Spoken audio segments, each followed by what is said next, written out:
လာပါပြီး entertainment channel ကနေပြန်လဲကြိုဆိုလိုက်ပါတယ်အဓိကမင်းသမီးပန်းဖြူနဲ့လုပ်ငန်းခွင်အသစ်မှလုပ်ဖို့ကိုင်ပဲများပထမအဆုံးချိန်တိစုံပွဲလုပ်နေတာနဲ့ဇလန်းကိုစတင်ထားပါတယ်ဒီပွဲကမန်နေဂျာကဝန်ထမ်းသစ်ပန်းဖြူကိုဝန်ထမ်းများနဲ့မိတ်ဆက်ပေးတဲ့အစီအစဉ်တစ်ခုပဲဖြစ်ပါတယ်ထိုအချိန်မှာပဲသူမအတွက်အရှက်ရစရာကောင်းတဲ့အဖြစ်အပျက်တစ်ခုဖြစ်ပွားခဲ့ပါတယ်ထိုနေ့နက်ကမှလမ်းခွဲခဲ့တဲ့သူမရဲ့ရီစားဟောင်းနဲ့မမျှော်လင့်ပဲစုံမိသွားခြင်းဖြစ်ပါတယ်သူမရဲ့ရီစားဟောင်းကပြန်လဲချုံမုတ်ပြီးအတူတူပြန်နေရန်လာရောက်တောင်းပန်နေခြင်းဖြစ်ပေမဲ့သူမကတော့လူအများရှေ့တွင်ပင်သူ့ကိုအဆက်ခွဲပြီးတိတ်ခါချလိုက်ပါတယ်ထို့နောက်သူမထွက်သွားခဲ့တယ်တစ်ဖက်တွင်လည်းဇနီးဖြစ်သူနဲ့ကွာရှင်းထားသည့်ကြော်ကြီးဆိုတဲ့သူရှိပါတယ်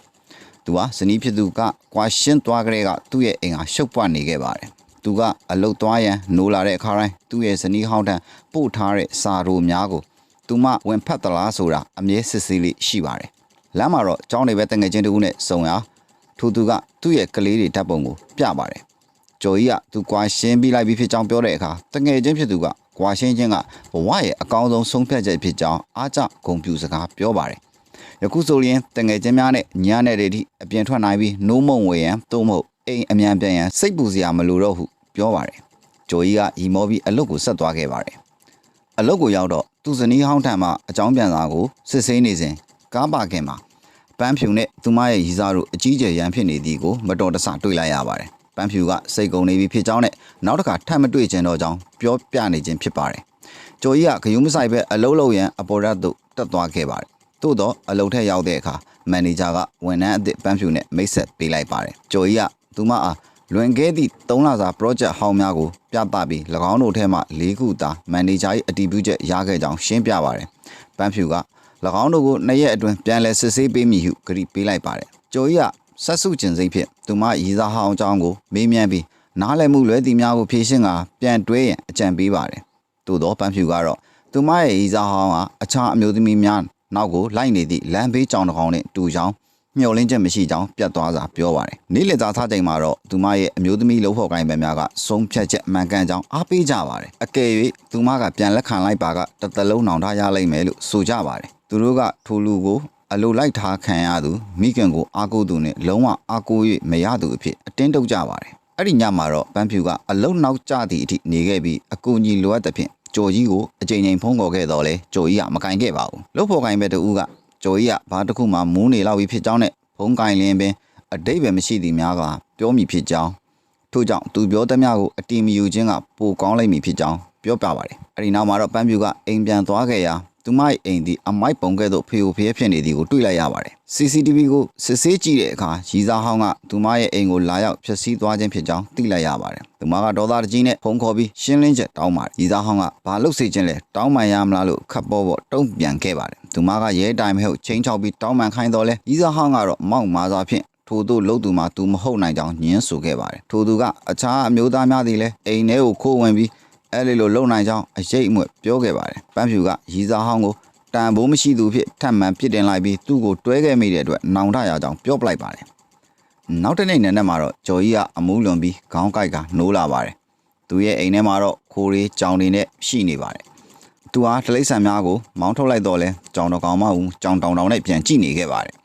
အလုတ်တွင်သူကလှုပ်ဖို့ကိုင်းပန်များအတွက်ပြောင်းဘူးများယူလာပြီးအရက်ဖြတ်တော်မူဖြစ်ကြောင်းပြောလိုက်ပါတယ်ဒါပေမဲ့အရက်ဒီသူဤဘဝဖြစ်နေမှတိကျတဲ့လှုပ်ဖို့ကိုင်းပန်များကတော့ဝိုင်းရီကြပါတယ်နောက်ပိုင်းမှာသူကညကဖုံးခေါ်ဆုံးအမှတ်တမ်းကိုကြည့်ရမှာနံပါတ်တစ်ခုတည်းကို2နာရီကြာအောင်စကားပြောထားသည်ကိုတွေ့တော့လေဘာမှမမှတ်မိတော့ပါဘူးသူဤဆက်စုရသောတငယ်ချင်းက WhatsApp profile ကိုကြည့်ရင်ထိုနံပါတ်ကိုမှတ်လိုက်တော့လေမတော်တဆဖုံးခေါ်မိသွားပါတယ်ကျော်ကြီးကထိုနံပါတ်မှာပန်းဖြူဤဖုံးနံပါတ်ဖြစ်နေတဲ့ဖြင့်ထိတ်လန့်သွားပါတယ်တငယ်ချင်းဖြစ်သူကမင်းဇနီးဟောင်းအကြောင်းပြောလိုက်မိရင်တော့ဒုက္ခပဲဟုနောက်ပြောင်လိုက်ပါတယ်ပန်းဖြူကအလုတ်ကိစ္စခရီးစဉ်မှာအပြန်ကိုကျော်ကြီးကရင်တုံသွားဖြင့်ဆောင်ဆိုင်နေခဲ့ပါတယ်သူမပြန်ရောက်လာချိန်မှာတော့မေးမြန်းရန်ပြင်တော့လဲလှုပ်ဖို့ကိုင်းပဲတူကသူ့ရီစားကကြောင်းသားတူနဲ့ဖောက်ပြန်သွားသဖြင့်ငိုယိုကဝင်လာပါတယ်ကျော်ကြီးကတော့ဖောက်ပြန်လို့ဝမ်းနေတာလားကြောင်းသားနဲ့မို့လို့လားဟုသူ့ကိုပြန်ပြီးတော့နောက်လိုက်ပါတယ်လှုပ်ဖို့ကိုင်းဘက်ကထိုကောင်လေးကအသက်မပြည့်သေးရွယ်ဖြစ်ကြောင်းငိုပြောပြီးလမ်းခွဲရန်ထွက်သွားပါတယ်ကျော်ကြီးကသူ့ကိုစိတ်မပါတပါဖြင့်အားပေးခဲ့ပါတယ်အပြန်မှာတော့လှုပ်ဖို့ကိုင်းဘက်ကအမျိုးသမီးတူနဲ့ရန်ဖြစ်ရမှအရိုက်ခံရပြီးရဲစခန်းသို့ခေါ်ဆောင်ခြင်းခံခဲ့ရပါတယ်။ကျော်ကြီးကလှုပ်ဖို့ကိုင်းပဲသည့်စိတ်မနှံသူဖြစ်ကြောင်းဟန်ဆောင်ကကိစ္စများကိုဖြေရှင်းပေးခဲ့ရပါတယ်။နောက်ပိုင်းမှာတော့ကျော်ကြီးနဲ့ပန်းဖြူတို့စကားပြောပြကြရာကျော်ကြီးကသူဘာမှမမှတ်မိကြောင်းဝန်ခံလိုက်ပါတယ်။ပန်းဖြူကတော့ ဘာမှအရှက်ရစရာမပြောပဲတစ်ချိန်လုံးငိုနေခဲ့ခြင်းသာဖြစ်ကြောင်းပြန်ပြောပြပါတယ်ကျော်ကြီးကဖုံးပါလို့မချတာလေလို့မေးရပန်းဖြူကရှင်ကဘယ်သူမှကိုယ့်ကိုဂရုမစိုက်ဘူးလို့ပြောနေလို့စိတ်မကောင်းဖြစ်လို့ပြန်ဖြေမိပါတယ်ထို့နောက်ကျော်ကြီးကပန်းဖြူသည်စစ်မှန်သောအချက်ကိုမသိပဲအမျိုးသားများ၏ခံစားချက်ကိုကစားနေသူဟုပြောလိုက်ပါတယ်သူတို့နှစ်ဦးအချင်းချင်းရန်ဖြစ်ရင်အမူးလွန်သည့်ထိတောက်စားကြပြန်ပါတယ်ပန်းဖြူကအိမ်ပြန်လန်းကိုပဲမိသွားသဖြင့်တငယ်ချင်းဖြစ်သူကလာရောက်ပြီးအိမ်ပြန်ပို့ပေးရပါတယ်နောက်တစ်နေ့တွင်ဘာမှမမှတ်မိကြတော့ပါဘူးကျော်ကြီးကလက်ဖက်ရည်တောင်းနေစဉ်လုံဖို့ကိုင်းဘက်ကဆေးလိပ်ဖြတ်ပြီးဆိုသည့်ဂရိဖြင့်ရီးစားနဲ့ပြန်အစဉ်ပြေသွားကြောင်းပျော်ရွှင်စွာပြောပါတယ်ကျော်ကြီးကသူမဖောက်ပြန်ထားတာတောင်အခုလိုတောင်းဆိုနေသေးတာလားဟုကဲ့ရဲ့လိုက်ပါတယ်သူတို့၏အထက်လူကြီးကဂျုံကန်အတွင်းဆေးလိပ်တောက်သဖြင့်သူတို့နှစ်ဦးလုံးကိုအပြင်မောင်းထုတ်လိုက်ပါတယ်အပြန်မှာတော့ကျော်ကြီးနဲ့ပန်းဖြူတို့နှစ်ဦးတည်းရှိနေခြင်းပန်းဖြူကညကတခုခုဖြစ်ခဲ့သလားဟုစိုးရိမ်နေကြီးနဲ့မေးပါတယ်ကျော်ကြီးကဘာမှမမှတ်မိကြောင်းပြောပြီး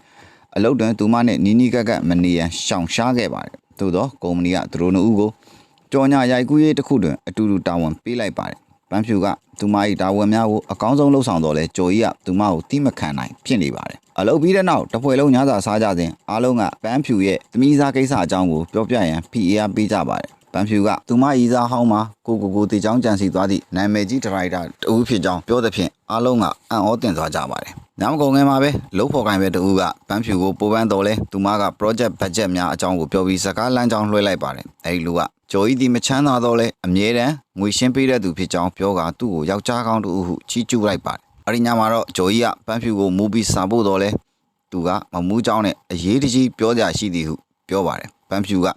ဆက်စုခြင်းစိတ်ဖြစ်လာတွေ့ရာကျော်ကြီးမူးနေသည်ကိုတွေ့ရပြန်ပါတယ်။သူမကစိတ်ပြက်လက်ပြက်ဖြင့်ကျော်ကြီးသည်အမြဲတမ်းမူးနေပြီးဘယ်တော့မှသတိမကတ်ကြောင်းပြောပါတယ်။ကျော်ကြီးကသူ၏အတွေးများဖြင့်တယောက်တည်းရှိနေမယ်စားသတိမေ့နေခြင်းကိုပိုနှစ်သက်ကြောင်းဝန်ခံပါတယ်။အဲဒီနောက်သူက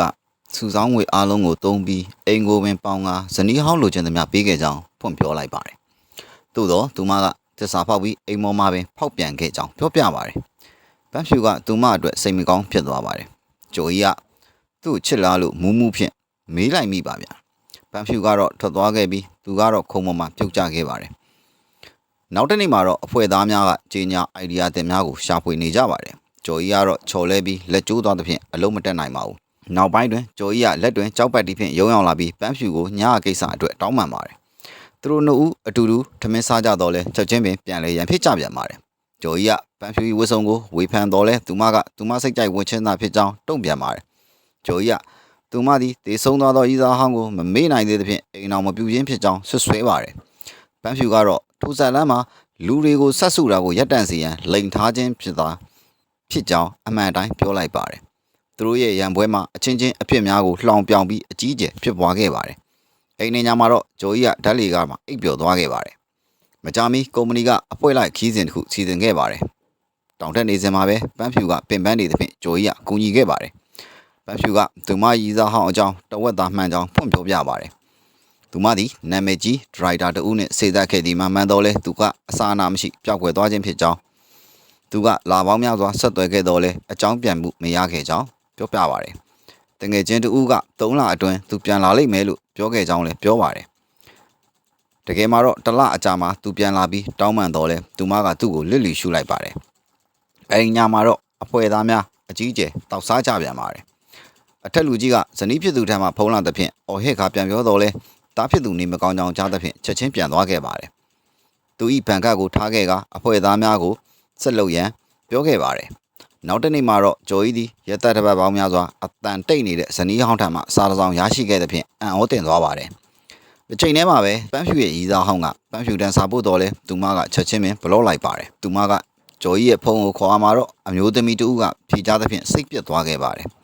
ထို့သူမှဂျိုကြီးရဲ့ဘဝထဲသို့ပြန်ဝင်ရန်ကြိုးစားနေသောဇနီးဟောင်းမင်းဖြစ်ပါတယ်။ဂျိုကြီးကဇနီးဟောင်းကိုရှောင်ရှားပြီးသူတို့ရဲ့ဆက်ဆံရေးမှာလွန်ခဲ့တဲ့အချိန်ကလေးကပြီးဆုံးသွားပြီဖြစ်ကြောင်းပြတ်သွားစွာပြောလိုက်ပါတယ်။မကြာမီမှာပဲဂျိုကြီးကကလေးများအတွက်အိုင်ဘက်ကြော်ညာတစ်ခုရိုက်ကူးရန်တာဝန်ပေးခြင်းခံခဲ့ရပါတယ်။ရိုက်ကူးရေးလုပ်နေစဉ်မှာမန်နေဂျာကအိုင်ဒီယာတင်များကိုတောင်းသဖြင့်ဂျိုကြီးကဒေါသတကြီးဖြင့်သူများကိုအပြစ်တင်မိပါတယ်။မန်နေဂျာကဖုန်းစပီကာဖွင့်ထားသဖြင့်ဝန်ထမ်းအားလုံးဂျိုကြီးပြောသည်ကိုကြားသွားကြပါတယ်။ဂျိုကြီးအဆက်ရသွားပြီး2ရက်အတွင်းဇန်ညွန့်အပိသက်ရန်ဒေါသတကြီးတောင်းဆိုပါတယ်။ထို့တော့မှာအလုတ်တွင်ပန်းဖြူနှင့်ပတ်သက်၍မဟုတ်မမှန်သတင်းများပြန့်နှံ့လာပါတယ်။စိတ်ဖိစီးမှုမှကြောင့်ပန်းဖြူအလုံးမှနှုတ်ထွက်လိုက်ပါတယ် ကျော်ကြီးကမန်နေဂျာကိုတွားရောက်မေးမြန်းတော့လဲသူမကသူမဖာသာသူမထွက်သွားခြင်းဖြစ်ကြောင်းပြောပါတယ်ကျော်ကြီးကပန်းဖြူစီသွားတွေ့ရာသူမကထိုသတင်းများကိုသူမနဲ့ရခင်ကတွဲခဲ့သောအိမ်တော်ရှိဒရိုက်တာတို့ကလောက်ကျန်ခြင်းဖြစ်ကြောင်းရှင်းပြပါတယ်သူမကအိမ်တော်ဖြစ်စည်းသူဖြစ်အပြစ်တင်ခံခဲ့ရပြီးနောက်ပိုင်းတွင်မဟုတ်မမှန်သတင်းများဖြန့်ခဲ့ခြင်းဖြစ်ပါတယ်ကျော်ကြီးကသူမကိုဥပဒေအကြောင်းအရအရေးမယူပဲဘာကြောင့်ငြိမ်နေတာလဲဟုစူပူပြစ်တင်လိုက်ပါတယ်မန်နေဂျာရဲ့နောက်ထပ်ပါတီပွဲတစ်ခုမှာတော့ပန်းဖြူကအလားပါဆုံးဝတ်ဆင်ကရောက်လာပြီးလူတိုင်းလှုပ်ဝက်ချက်များကိုဖွင့်ချလိုက်ပါတယ်အဖွဲ့သားများချင်းချင်းရန်ဖြစ်နေကြစဉ်ပန်းဖြူကတော့တိတ်ခါရှိရှိထွက်ခွာသွားခဲ့ပါတယ်3လအကြာမှာတော့ကျော်ကြီးဟာသူမိအတိတ်ကိုအမှတ်တရများကိုစွန့်လွတ်ပြီးအိမ်အသစ်သို့ပြောင်းရန်ပြင်ဆင်ပါတယ်ပန်းဖြူရဲ့ရဲရင်သောလောက်ရများကြောင့်သူတို့နှစ်ဦးပုံမူနိစက်သွားကြပါတယ်ယခုကသူတို့နှစ်ဦးလုံးတဦးနဲ့တဦးအားနဲ့ချက်များလှုပ်ဝက်ချက်များကိုသိရှိသွားကြပြီဖြစ်ပါတယ်တညမှာတော့ကျော်ကြီးသည်ပန်းဖြူစီကိုသွားတွေ့တာပန်းဖြူကတော့သူ့ကိုလွမ်းကြောင်း